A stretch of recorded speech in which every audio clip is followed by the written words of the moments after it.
Đất Yên Bái vừa nắng lạnh vừa gió. Gái Yên Bái vừa cần cù lại chịu khó. Nếu một mai mẹ em tuyển rể, anh có chịu về làm rể Yên Bái không? Từ trước đến giờ mình lướt TikTok mình chưa thấy đứa nào béo như mình ý.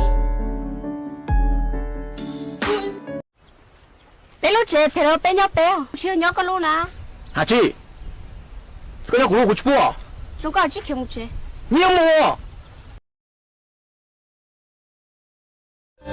chỉ ở nơi xe đủ xe cho, giờ nơi xe râu lù tao trong lăng, tôi sau ly cha chúa ya gì na, nơi tao chúa lăng tu lao tu lù, cô ua chỉ tao tu ninh xe lo chung ly có hại, lời chế chế cô cho chạy cho con muôn chia toàn tiền.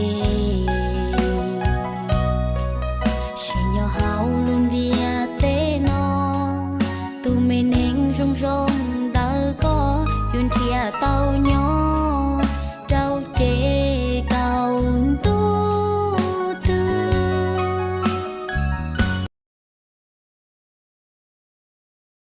ta cho cô địa chỉ cho kia xe có ru ru ru bé nu tòn đen cô yếu tuột lá có xì lu chê không đừng mà lao kia nên lu chê.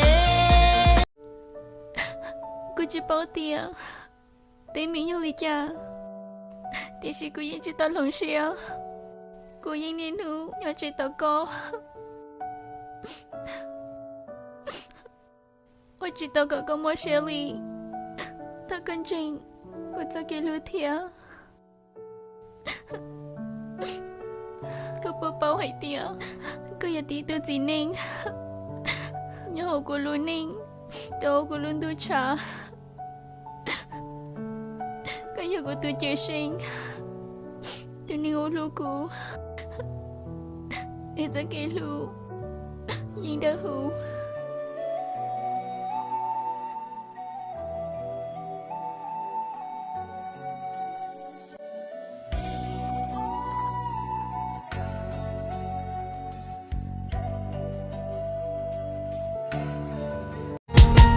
em cho mong 我家哥这是得有老路，em cho mong 我家哥小家家有老路，背影包天个鞋好我那那要背多，背影包天个鞋好我那把个啥我，背影包天。